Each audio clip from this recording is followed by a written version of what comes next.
and welcome to the Pep Talk. I am Stephanie, and today I have with me Mr. Chuck Allen. You can call him Charlie, Charles. His parents would prefer. Chaz, Chachi. Chachi. The whole gamut, yeah. Chuck, can you introduce yourself to people? Who are you? What is your company? Yeah. Go for it. So I'm Chuck. I am the craftsman behind Earth and Hide. I do high quality leather goods and some pottery as well. So Earth is for the pottery and Hide is for the leather. Earth and Hide. So Chuck, how did this business come to life for you? So yeah, it started just out of a need to do things with my hands. I've always been a bit of an artsy type and like to do crafty things, and so I started doing pottery. And there's a lot of potters out there, so I wanted to kind of distinguish myself from everybody else. And so I experimented with different techniques, different styles.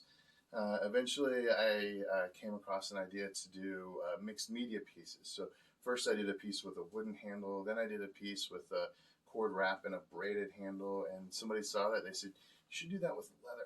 Yes, what a brilliant idea. I think they thought leather cord, but immediately in my mind's eye, I actually had the idea to do something very similar to this. Look how beautiful that is. Yeah, I love it. Wide leather strap with the stitched, folded and stitched handle.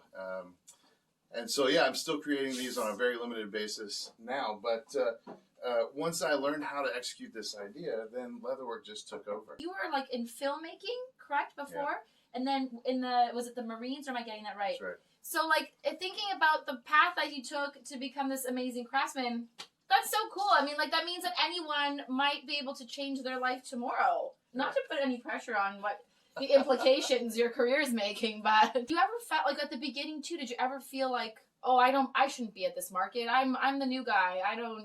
What if no one buys anything? I've heard of imposter syndrome, obviously, and it's not something I've ever really struggled with. And it's always been, to me, like, I'm gonna do me and let people respond accordingly, right? And I'll judge people's response, right? And I'll try to be not self-conscious, but self-aware based on other people's responses, right? So, for example, I bring the first bag I ever made with me to Marcus to show how that leather ages and to show how my pieces get better over time. People end up wanting to buy that one every time I show it. It's not for sale, guys. sale. I also inquired. I mean, everything like has $1 a million. price. Yeah, but for me, it matters less what other people think because I like it, right? But that other people respond well gives me direction, right? Continue doing this because it's getting a favorable response, right? Then I'll release another design, or I've gotten feedback on something, or can you make something a little like this? Okay, yeah. Then a tote bag, right? And there was an evolution in the design of the tote bag that it's a little more distinctly feminine, although I think it should be a masculine product as well. But I got so much positive feedback, and I mean, I could tell you the stories that I tell at the markets that people really respond to, like, I found the way to a woman's heart is through pockets, right? Because these tote bags have pockets, so right? True. So that's because women like tote bags and men like satchels, because right. those are masculine. I like a satchel. Yeah. I want a little masculinity on my satchel. Yeah. Oh, well, that's nice to hear. So is there any advice that you would give to people who are feeling like they're trying to break into the world of crafting, markets, all those things, and they're feeling like they don't fit in, like they don't belong? Anything you would say to them? It's really hard because that's such a personal feeling, and it can come from different places for everybody. For me, there's just this like, I'm all about authenticity and vulnerability, and that's really important. And I think that's something specifically that people have responded to. But not everybody can be vulnerable, right?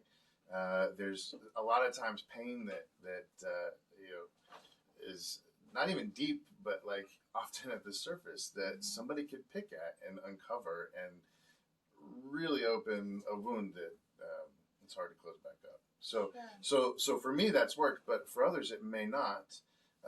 But ultimately, like I said, as far as imposter syndrome, like I'm doing this for me and engaging other people's response. So if you can have that level of authenticity, if not vulnerability, then you can kind of gauge the response and just kind of chip away. And it's just one foot in front of the other. It's just feeling it out and like digging in. October is Mental Health Awareness Month, and I need to talk about this because to you this is just so important. This was so important for your mental health. Absolutely. So it's been a bit of an evolution. I mean, everything in my life has kind of brought me to where I am now, but part of it was the realization that I needed to work with my hands. When I first moved to Canada, I worked for a construction company.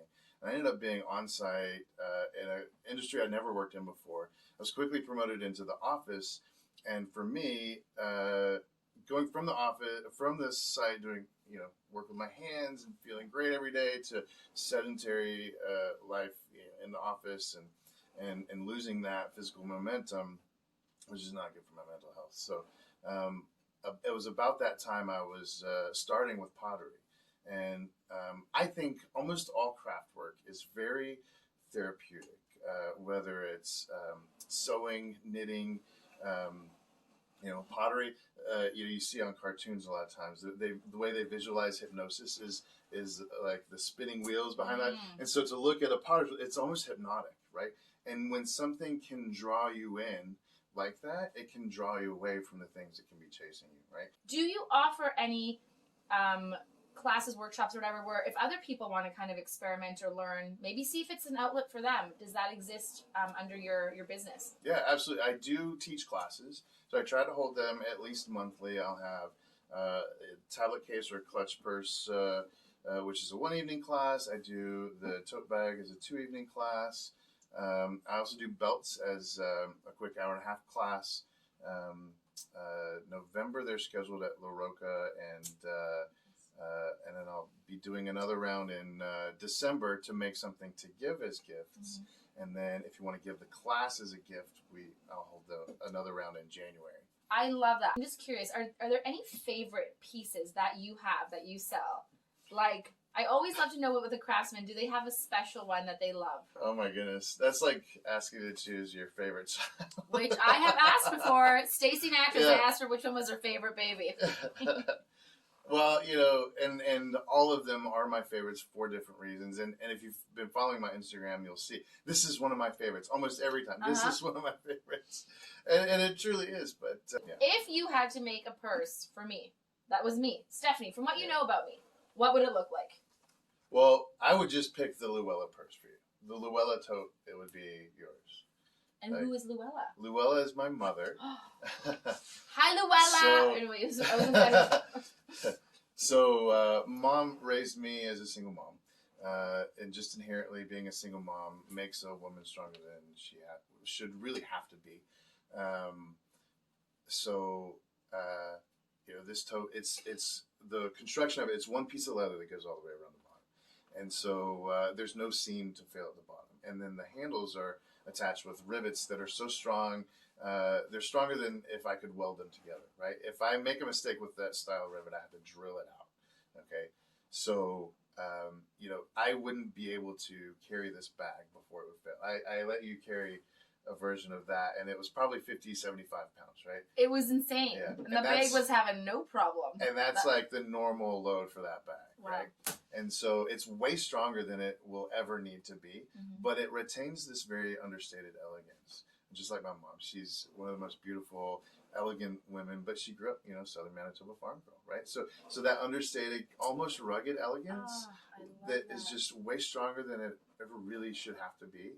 Like that is, and I don't know, like, everybody goes through their own thing, and everybody experiences hardship that, makes them stronger than they really should have to be.